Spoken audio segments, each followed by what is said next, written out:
오늘 함께 읽은 요한복음 4장 31절에서 42절의 말씀으로 예수님은 무슨 일이 있어도 잡수셨다라는 제목으로 하나님의 말씀을 나누도록 하겠습니다.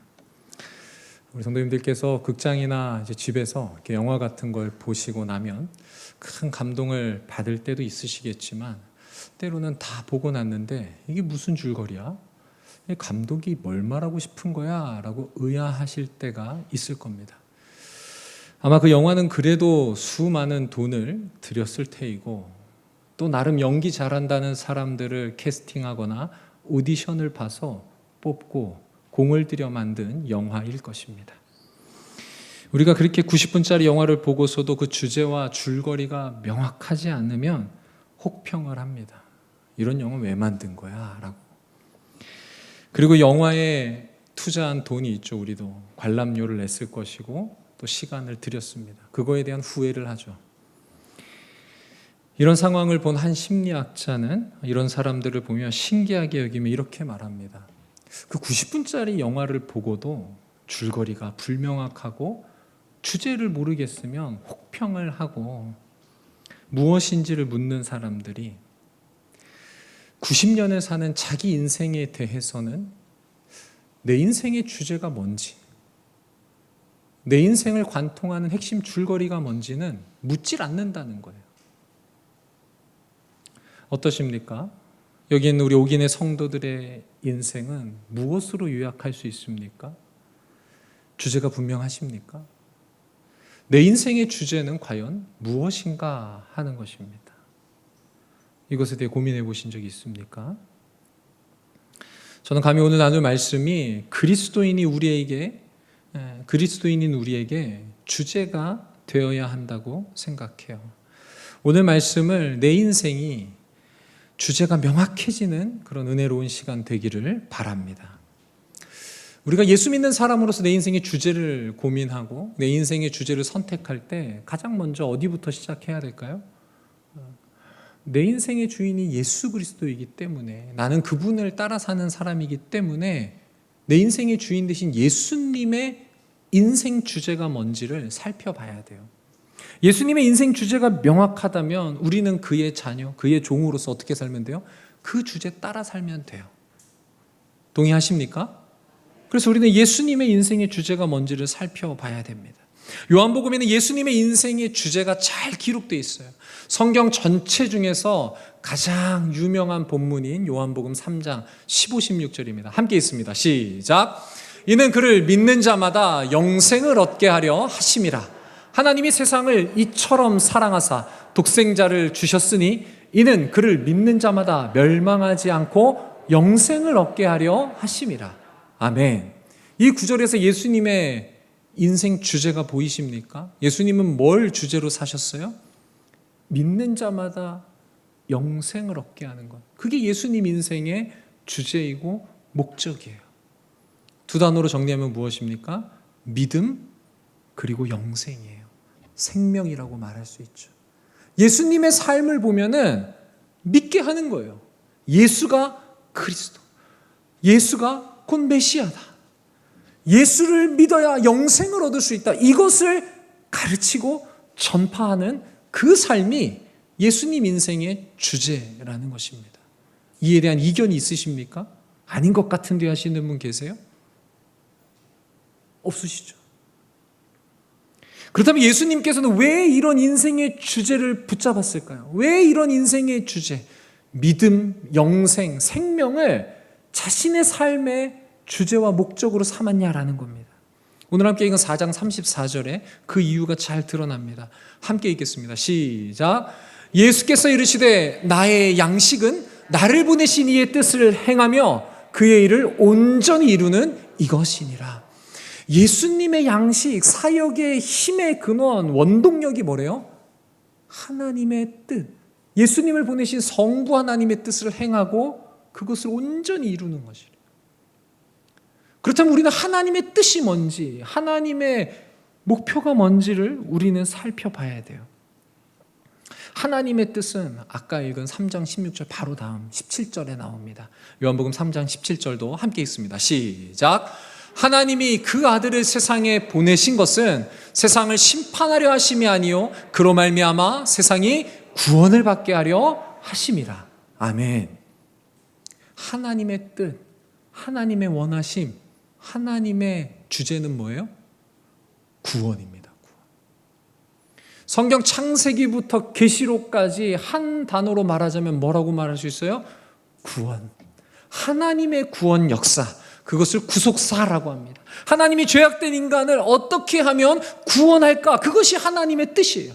하나님의 주제는 그거 하나예요. 하나님의 관심은 그거 하나예요. 그 하나님의 뜻이 누구의 양식이다? 예수 그리스도의 양식이다. 예수님은 그 하나님의 뜻, 구원하시고자 하는 하나님의 뜻을 먹으시는 거예요. 날마다 먹으시는 거예요. 무슨 일이 있어도 그 양식을 먹는 거예요. 예수님은 무슨 일이 있어도 잡수셨어요. 뭘? 하나님의 뜻을.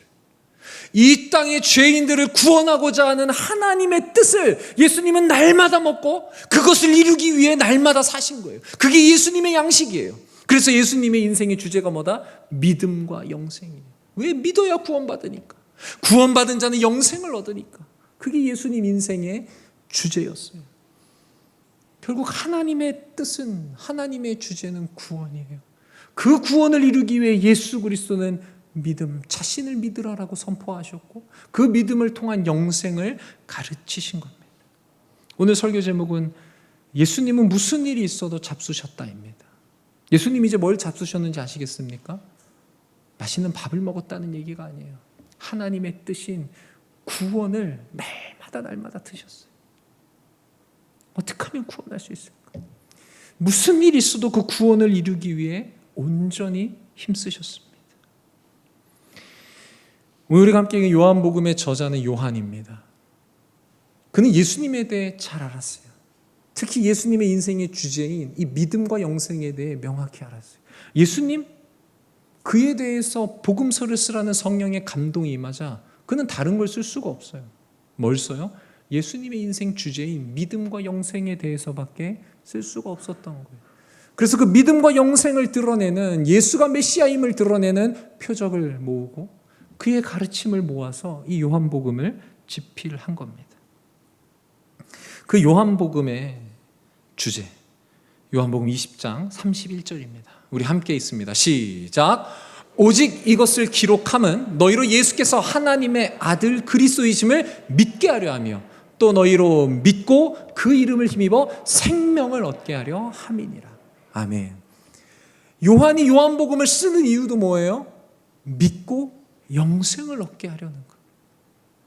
하나님의 뜻은 구원이에요. 그 구원을 위해서 예수는 믿고 영생함을 가르치고 전파하셨어요. 요한도 동일한 것을 전할 수밖에 없는 거예요. 예수를 믿어야 합니다. 그 예수가 누구입니까? 복음서를 보세요. 그를 믿으면 생명을 얻게 됩니다. 이것을 선포하고 전할 수밖에 없다라는 거예요. 다시 묻겠습니다. 내 인생의 주제는 무엇입니까? 우리 성도님들의 인생의 주제는 무엇입니까? 무엇이 되어야 할까요? 하나님과는 다른 주제를 품으시겠습니까? 나를 구원해 준 내 인생의 구주, 주인이라고 고백하는 주 예수 그리스도와 동떨어진 주제를 내 인생의 주제로 삼으시겠습니까? 요한이 말하는 예수, 그 요한조차도 이것을 인생의 주제로 품고 복음서를 썼는데 우리의 인생의 주제는 무엇이냐 말입니다. 연관 검색어라는 단어가 있어요. 특정 인물이나 사물, 현상들을 포털 사이트에 검색을 하면 그와 연관된 검색어들이 그 아래 뜹니다. 만약 하나님이 제 이름을 검색하셨다. 하나님의 포털 사이트에 연관 검색어가 뭐가 떠야 될까요? 하나님 보시기에 너무 창피한 단어가 뜨면 어떨까요? 그 영원토록 뜰 텐데. 이 땅에 살면서 누가 보기에도 누추하고 얘 목사 맞아? 이런 단어가 뜬다면 얼마나 영원토록 창피함 속에서 살 겁니까? 우리 성도님들의 이름을 하나님께서 검색해 보신다면 어떤 연관 검색어가 뜰까요? 하나님이 품으신 그 뜻과 일치한 연관 단어가 뜰까요? 구원이라는 단어가. 얘는 구원을 위해서, 이 땅에 구원을 베풀기 위해, 그 구원을 전파하기 위해 애쓰며 살았어. 믿음을 전하며 살았어. 영생을 나누며 살았어라는 그런 연관 검색어가 뜨는 옥인의 성도들 되기를 축복합니다. 하나님의 주제가 우리 인생의 주제가 돼야 돼요. 예수 그리스도 인생의 주제가 우리 인생의 주제가 되어야만 합니다. 앞서 살펴봤듯이 요한은 요한복음의 주제를 믿음, 영생으로 잡았어요. 그렇다면 이 4장의 주제도 뭐 해야 될까요? 동일하게 믿음, 영생에 대한 이야기가 담겨 있다는 겁니다. 예수님은 무슨 일이 있어도 이 주제, 이 양식을 잡수셨어요. 그렇다면 과연 오늘 이 본문 속에 예수님에게 무슨 일이 일어났을까? 결코 좋은 일은 아닐 겁니다. 가장 먼저 예수님께 일어난 일은 대적들이 핍박하는 일이 일어나요. 4장 1절에 예수님의 인기가 한참 올라가서 세례 요한이 베푼 세례보다 예수님과 제자들이 베푼 세례가 더 많았다라는 표현이 나와요. 그거를 시기하고 질투하는 한 그룹이 있어요. 바리새인들입니다. 바리새인들은 예수님의 세력이 확장되고 인기가 높아지자 시기하고 질투해서 핍박할 계획을 세워요. 그러자 예수님은 유대 지역에서 떠나 북쪽 갈릴리 지역으로 사역지를 옮기려고 하는 겁니다. 우리가 하나님의 뜻을 품고 구원의 사역을 감당하고 예수님의 인생 주제를 내 인생 주제로 삼아 믿음을 말하고 영생을 선포할 때 어떤 일이 생긴다고요? 대적들이 일어나 질투하고 핍박하는 일이 생긴다. 성경을 펴보십시오. 그 안에서 하나님의 뜻을 품고 살기로 헌신한 자들, 주님의 인생의 주제를 나의 인생의 주제로 삼고 주를 위해 헌신한 자들의 인생이 순탄하지가 않더라는 거예요. 느헤미야가 성벽을 짓기로 했어요. 산발락과 도비아와 게셈이 방해하는 거예요. 한쪽에는 공사할 도구를 들고 한쪽에는 무기 도구를 들고 건축을 할 수밖에 없는 현실. 바울은 하나님의 복음을 전하기 위해 1차, 2차, 3차 로마 선교를 떠났어요. 그런데 그 과정 중에서 그가 겪은 건 뭐예요? 죽을 뻔하였더라. 풍랑을 만나고 수없이 매를 맞으며 어려움을 겪는 대적들의 핍박이 있다라는 겁니다. 우린 이런 상황 속에서 하나님의 뜻을 품고 인생의 주제를 그리스도와 일치시켰을 때 기억해야 될 말씀이 있습니다. 고린도전서 10장 13절 말씀입니다. 함께 읽습니다. 시작. 사람이 감당할 시험 밖에는 너희에게 당한 것이 없나니 오직 하나님은 미쁘사 너희가 감당치 못할 시험 당함을 허락지 아니하시고 시험 당할 즈음에 또한 피할 길을 내사 너희로 능히 감당하게 하시느니라. 아멘. 하나님의 뜻을 품고 주 예수 그리스도와 동일한 주제를 품고 살아갈 때 환난이 있어요. 핍박이 있어요. 어려움이 있어요. 그러나 누가 지키시고 인도하신다? 하나님께서 친히 인도하신다. 피할 길을 내신다. 감당할 수 있는 능력을 허락해 주신다라는 겁니다. 그러니 그 주제 품기를 주저하지 마시기 바랍니다. 예수님이 당한 두 번째 무슨 일은 사회 통념입니다. 예수님이 믿음을 선포하고 영생을 전하는데 걸림돌이 뭐냐면 사회 통념이라는 거예요. 요한복음 4장에 아주 특별한 사람들에 대한 구원 이야기가 나오죠. 그들은 누굽니까? 사마리아인들입니다. 당시 유대인들은 사마리아인들을 싫어했어요. 그들과 접촉하면 부정해진다라는 통념을 갖고 있었어요. 유대인들이 사마리아인들을 부정하다 또 싫어하게 된 이유는 그들이 이방 민족들과 피가 섞였기 때문이에요.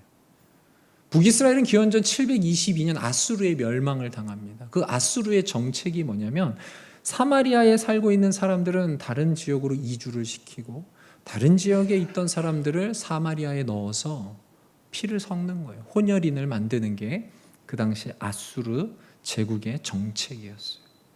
유대인들은 이렇게 피가 섞인 사마리아 혼연족들과는 상종하지 않겠다. 저들은 이방인의 피가 섞여 있다.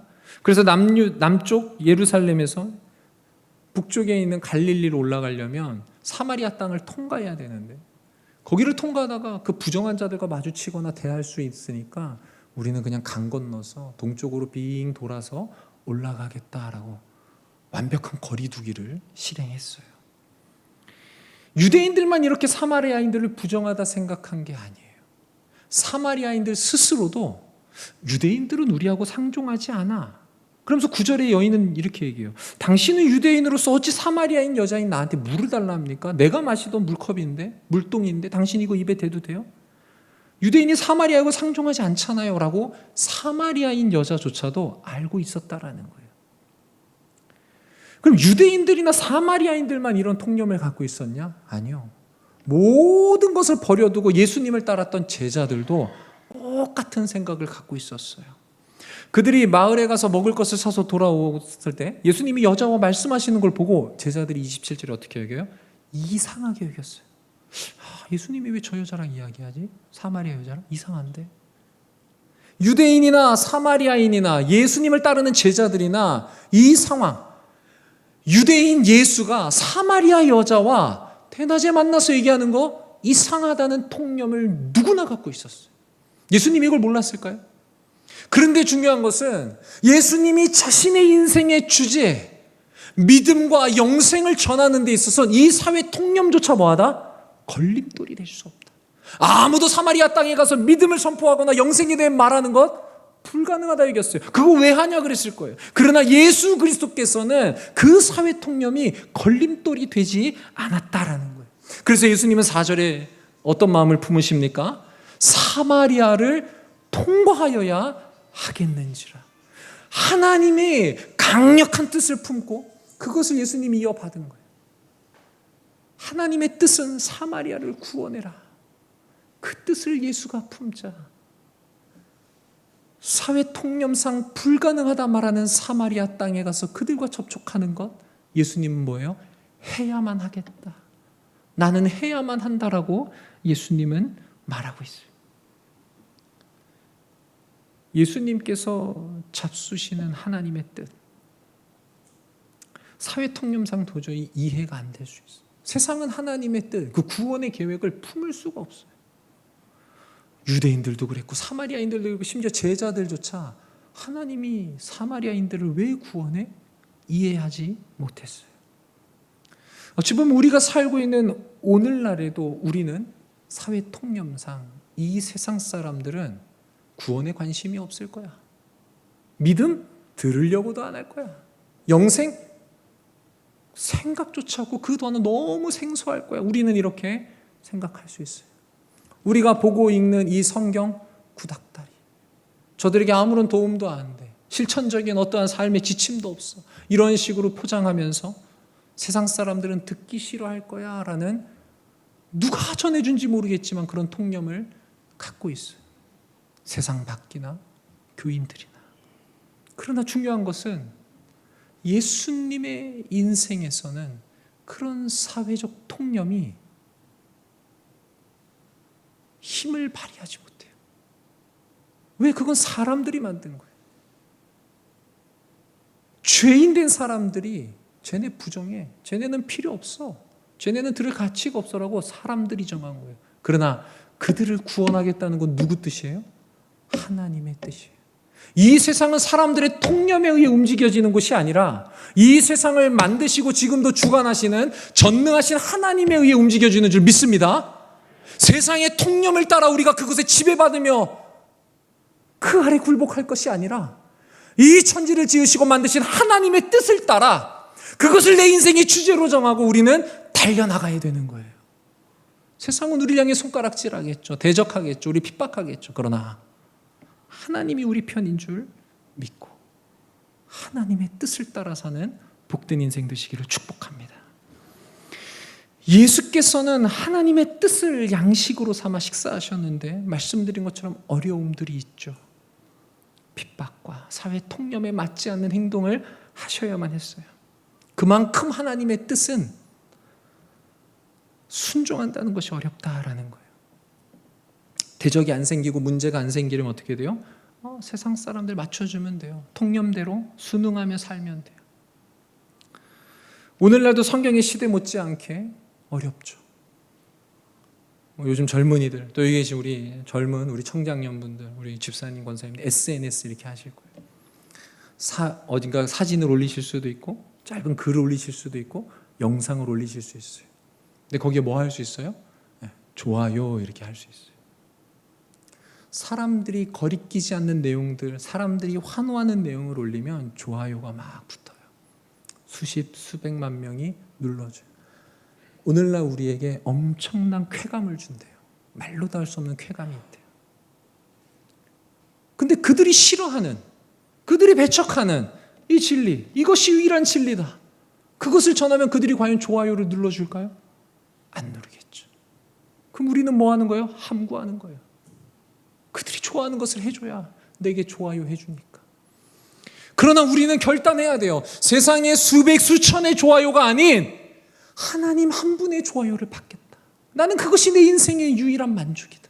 세상이 나를 모른다 하여도 나는 하나님 한 분만 나를 좋아요 해주는 인생 되기를 결단하겠다. 우리도 그런 인생 되시기를 원합니까? 그런 인생 되시기를 축복합니다. 전 어릴 적 먹는 즐거움을 잘 몰랐어요. 그래서 밥을 안 먹었어요. 그러면 누가 제일 화가 날까요? 밥상 차려준 어머니가 화가 나죠. 저희 형은 밥을 너무 맛있게 잘 먹었어요. 저를 보다 형이 답답하고 불쌍했는지 밥 먹는 법을 알려줬어요. 진주야, 밥은 숟가락을 떠서 입에 넣어 3번, 4번 씹어. 그 다음에 새롭게 떠서 입에 넣어. 그러면 빨리 먹을 수 있어. 라고 저는 배웠어요. 여러분, 그거 배운다고 되나요? 안 되더라고요. 저는 그래서 어머니에게 밥상머리에서 세워라 내워라 한다 이런 소리 많이 들었고, 밥 다 먹었니? 이 얘기를 수도 없이 들었습니다. 중요한 것은 우리 어머니만 저에게 밥상을 차려주는 게 아니에요. 뭐가 있다고요? 예수님도 양식을 먹었다잖아요. 하나님이 우리에게 양식을 주세요. 그게 뭐라고요? 하나님의 뜻, 구원을 이루라는 양식을 우리한테 주셨어요. 우리를 통해 하나님은 뭐예요? 이 구원의 역사를 이루시겠다는 거예요. 여러분들 하나님이 주신 이 양식을 잘 드시고 계십니까? 맛있게 드시고 계세요? 기쁨으로 드시고 계세요? 하나님이 밥상을 차려줬어요. 이 양식 먹어라. 너를 통해 구원을 이루리라. 너를 통해 믿음이 선포되어야 한다. 너를 통해 영생이 흘러가야 된다. 예수님이 이 양식을 무슨 일이 있어도, 핍박이 있어도, 사회적 통념이 가로막아도 잡수셨어요. 근데 우리는 어떠냐는 거예요. 이 양식을 즐겁고 기쁘게 드시는 옥인의 성도들 되기를 바랍니다. 예수님은 이 양식을 어떻게 먹었는가, 어떤 마음으로 먹었는가. 6절을 보시면 피곤하여 우물 곁에 그대로 앉으시니 때가 6시쯤 되었더라. 하나님의 뜻이 사마리아인들을 구원하는 거예요. 그 사마리아인들을 구원하기 위해 하나님께서 한 여인을 준비하셨는데 예수님이 그 여자 만나야 될 거 아니에요.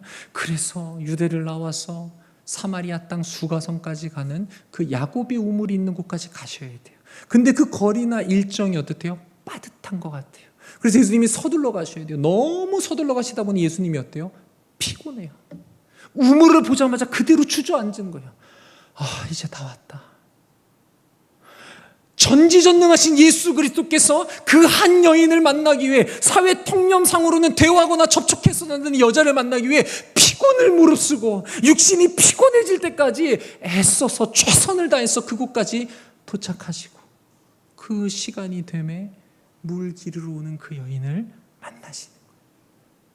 인생의 주제가 명확하면 그 믿음과 영생 구원을 위해서 예수님은 피곤함을 불사하시는 거예요. 이 말씀을 보면 너무나 부끄러웠어요.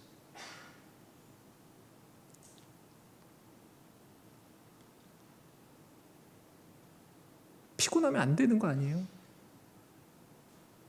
잘 누리며 살아야 되는 거 아니에요? 근데 우리 예수님은 피곤하실 만큼 사역하다 적당히, 이 정도면 됐지, 나머지 하나님이 하시겠지, 이런 생각하며 사역한 제가 이 예수님의 피곤하여 우물 곁에 쓰러지다시피 앉는 모습에 부끄러웠어요. 예수님께서는 이렇게 최선을 다하는 것뿐만 아니라 포기하지 않으셨어요. 사마리아 여인, 불신자를 대표합니다. 그 불신자가 예수님 만나서 탁 알아보고 당신 메시아군요, 내가 믿겠습니다, 바로 그랬을까요? 아니에요. 불신자들에겐 두 가지 특징이 있어요. 무관심해요. 구원, 믿음, 영생, 에이, 돈도 안 되잖아. 그거 뭐 필요 없어. 무지해요. 예수님을 통해 그것이 이루어진다는 것에 대한 지식이 없어요. 불신자들의 특징은 무관심과 무지함입니다. 그러나 그렇다고 해서 그들이 구원이나 믿음이나 영생에 대해서 완전히 무관심하거나 무지한 게 아니에요. 지금 여기 불이 다 들어와 있는데 이 불이 들어오는 것은 방송실에서 스위치를 켜면 불이 바로 들어옵니다. 그 말은 뭐냐면 전류가 흐르고 있다는 거예요. 전류가 흐르고 있는 거에서 스위치를 켜면 불이 탁 들어오는 거예요. 마찬가지로 불신자들에게도 영원에 대한 관심이 생각이 있어요. 믿음에 대한 게 있다고요. 근데 그게 그냥 흐르고만 있을 뿐이에요. 누군가 그거를 스위치를 켜줘야 돼요. 그 역할을 누가 해요? 예수 그리스도께서. 오늘날은 누가 해야 돼요? 저와 여러분들이 해야 돼요. 많은 노래를 듣거나 드라마를 보거나 영화를 보면 뭐에 대해 다룹니까? 영원에 대한 스토리들을 다뤄요. 가사 중에 Forever라는 찬양, 찬양이 아니죠. 일반 대중가요에도 Forever 많이 나와요. 영원히. 사랑도 어떻게 하겠대요? 영원히 사랑하겠대요. 잊지 않는 것도 어떻게 안 잊겠대요? 영원히 안 잊겠대요. 아니 영원을 경험해 본 적도 없는 그 죄악된 인간이 그런 영혼을 왜 노래해요? 왜 그런 거를 영화의 소재로 만들어요? 하나님의 형상대로 지음받았기 때문에 경험해보지도 못한 그 영혼에 대한 갈망함, 영혼에 대한 어떠한 형상이 남아있다는 거예요. 믿음은 어때요? 우리는 하나님이 있다고 믿는 거고 그들은 뭘 믿어요? 하나님이 없다고 믿는 거예요. 때로는 다른 신들이 있다고 믿고 사는 거예요. 누구에게나 어떠한 믿음은 있어요. 자신의 힘을 믿든 돈을 믿든 우상을 믿든 있어요. 근데 그게 바로 연결되지 못하는 거예요. 예수님께서는 이것들을 바로 잡아주시는 거예요. 이 여인은 현재로서 무관심해요. 근데 그녀가 관심을 갖고 있는 건 뭐예요? 첫 번째, 물을 깃는 거죠. 그러니까 우물에 왔죠. 물을 길어야 돼요. 근데 물을 깃는데 눈치 보이는 거예요. 나를 안 좋게 볼 사람들. 그 사람들을 피해서 사람들이 다니지 않는 무더운 그 낮 시간에 홀로 나와서 물을 깃는 거죠. 그녀의 관심은 그거예요. 물을 아무에게도 들키지 않고 길어가는 거예요. 그 다음 관심은 뭐예요? 우리가 잘 알다시피 이 여자는 몇 번 결혼했어요? 5번 결혼했어요. 그 당시 문화에서 여자는 먼저 이혼하자 말을 못합니다. 무조건 남자가 먼저 이혼 통보를 하는 거예요. 그럼 이 여자는 어떤 아픔을 갖고 있어요? 5번 이혼 당한 거예요. 근데 그 당시 어떻게 여자 혼자 일할 수 없는 그런 상황에 먹고 살아요? 그래서 지금 6번째 남자와 동거 중이에요. 그럼 이 여자가 물을 길어가야 되는 이유가 뭐예요? 그 남자에게 다시는 쫓겨나지 않으려고. 이 여인의 관심은 오로지 그거예요. 내가 살려면 이 남자에게 다시 버림받으면 안 되는데, 그러면 내가 가정일을 잘해야 되는데 물을 길어야 돼. 근데 아무에게도 들키지 않았으면 좋겠어. 그게 이 여자의 모든 관심이 쏟겨 있는 겁니다. 그 여인에게 예수님이 나는 너한테 생수를 줄 수 있어 라고 말씀하셔요. 예수님이 그 무관심한 여자 10절에 이렇게 말, 생수를 내게 주었으리라. 뭐 하면? 너가 나를 알아보고 내게 구했으면 나는 생수를 너한테 주었을 건데 라고 예수님이 말씀하셔요. 물을 기르러 온 여자가 생수라는 말을 듣자 무관심이 관심이 조금 생기기 시작한 거예요. 관심이 생기면 뭐 하세요? 우리는 질문해요. 그 물 어디서 길어요?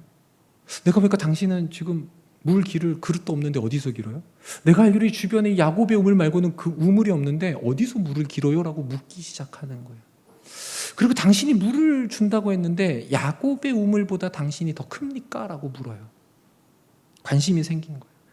이렇게 조금의 관심이 생기자 예수님은 그 여자에게 이렇게 말합니다. 14절 하반절에 내가 주는 물은 그 속에서 영생하도록 솟아나는 샘물이 되리라.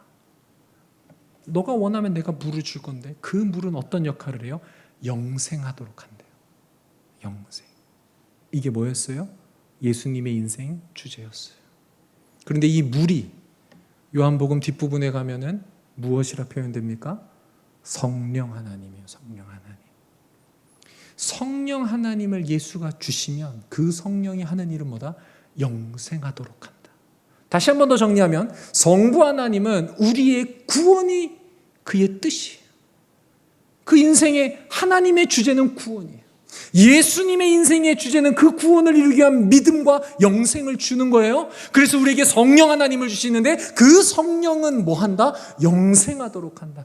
삼위일체 하나님의 공통된 주제가 뭐예요? 구원을 위해 믿음과 영생을 주는 게 하나님의 가치, 하나님의 주제, 하나님의 목적이에요. 그럼 우리 인생의 주제는 자연스레 뭐가 돼야 돼요? 구원, 믿음, 영생. 이게 있어야 돼요. 이 얘기를 듣자, 영생할 수 있다라는 말을 듣자 무관심했던 여자는 이제 이렇게 고백해요. 그런 물을 내게 주세요. 요청해요. 여자가 영생을 관심을 보이기 시작한 거예요.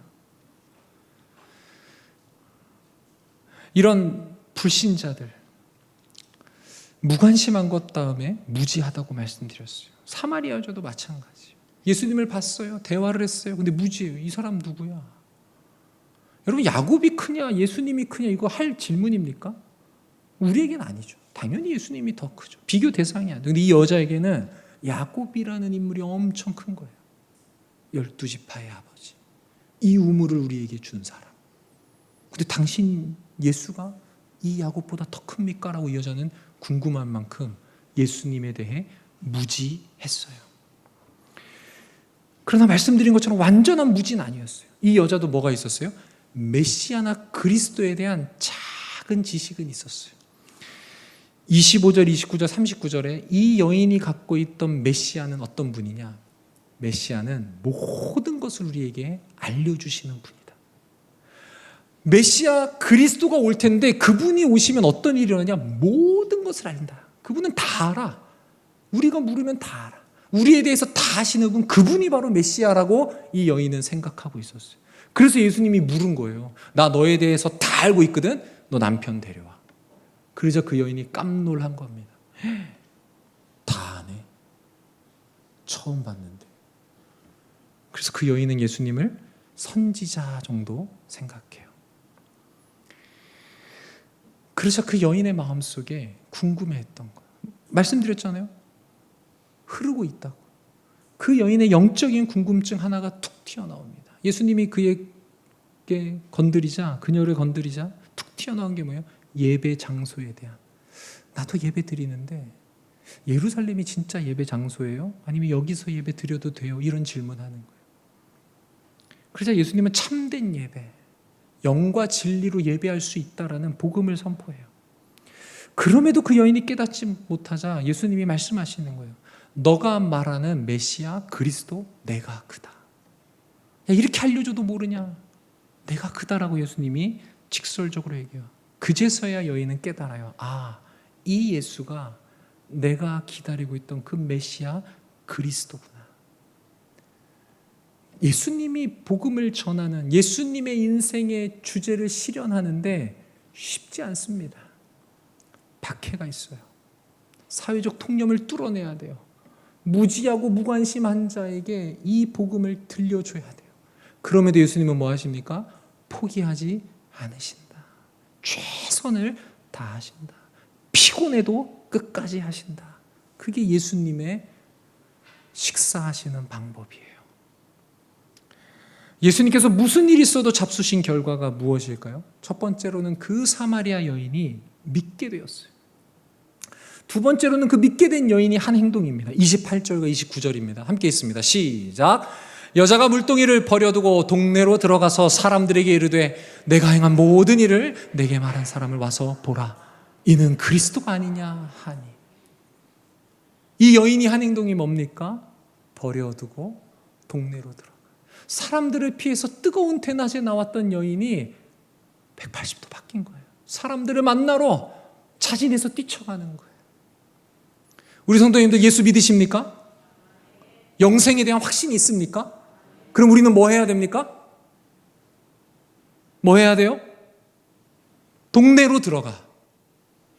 뭐라고 말해야 돼요? 와서 보라. 아멘이십니까? 이 말씀에 거부함 없이 순종하시겠습니까? 동네로 들어가야 돼요. 나는 이 사마리아 여인처럼 예수를 믿게 됐어요. 메시아가 예수임을 나는 깨달았어요. 생수를 얻었어요. 참된 예배를 드릴 수 있는 특권을 갖게 됐어요. 그러면 다 내팽개치고 동네에 들어가서 그리스도가 여기 있다라고 와서 보라라고 증언할 수 있어야 돼요. 이게 주님이 우리에게 요청하는 우리 인생의 주제예요. 그 여인이 믿음을 갖고 증언하자 어떤 일들이 일어납니까? 사마리아인들 믿게 돼요. 42절입니다. 함께 읽습니다. 시작. 그 여자에게 말하되 이제 우리가 믿는 것은 내 말로 인함이 아니니 이는 우리가 친히 듣고 그가 참으로 세상의 구주신 줄 알미라 하였더라. 처음에는 사마리아 여자 너가 우리를 초대해서 와서 들어왔는데 이 사람들이 듣고 보니 너무 신비하고 좋겠죠. 그래서 예수님한테 이틀만 더 우리에게 진리를 가르쳐달라고 요청해요. 예수님이 이틀 동안 유하시면서 선포하시죠. 믿음과 영생에 대해 가르치셨을 겁니다. 그 말씀과 가르침을 듣고 뭐예요? 참으로 세상의 구주이신 줄을 깨닫게 되는 역사가 일어나는 겁니다. 예수님이 무슨 일이 있어도 하나님의 뜻대로 식사하시자. 이런 놀라운 역사가 사마리아인들에게 일어나는 겁니다. 다시 한번 묻겠습니다. 우리 성도님들의 인생의 주제는 무엇입니까? 내 인생의 주제는 무엇입니까? 오늘 본문에서 예수님은 제자들을 초청합니다. 35절과 36절입니다. 우리 요한복음 4장 35절부터 36절까지 성경을 펴고 한번 읽어보겠습니다. 시작. 너희는 넉 달이 지나야 추수할 때가 이르겠다 하지 아니하느냐. 그러나 나는 너희에게 이르노니 너희 눈을 들어 밭을 보라. 희어져 추수하게 되었도다. 거두는 자가 이미 삭도 받고 영생에 이르는 열매를 모으나니 이는 뿌리는 자와 거두는 자가 함께 즐거워하게 하려 함이라. 예수님은 인생의 주제를 믿음과 영생을 전파하고 가르치는 것으로 삼았어요. 그래서 제자들 너희에게 이르는 거예요. 눈을 들어 봐라. 추수할 것이 많다. 동참해라. 삭도 받았고 영생에 이르는 열매를 모으는 이 놀라운 역사에 동참하라고 제자들을 초청하시는 거예요. 사마리아 여인의 이야기는 예수님이 이거를 말씀하시는 거예요. 너희도 나와 같은 인생의 주제를 갖고 살아라라는 거예요. 오늘날 저와 여러분에게도 동일하게 초청하는 줄 믿습니다. 저 세상에 추수할 것이 많은데 누가 저들을 가서 구원하리요? 누가 저들에게 예수를 믿으라 전할 것이며 예수를 믿어 영생을 얻으라 누가 말할 것인가? 라고 우리 주 예수 그리스도께서 이 오긴교회에게 초대장을 보내신 그것에 순종하는 복된 인생 되기를 바랍니다. 우리는 그 주제를 위해 어떻게 살아야 될까요? 예수님처럼 피곤해도 달려가요.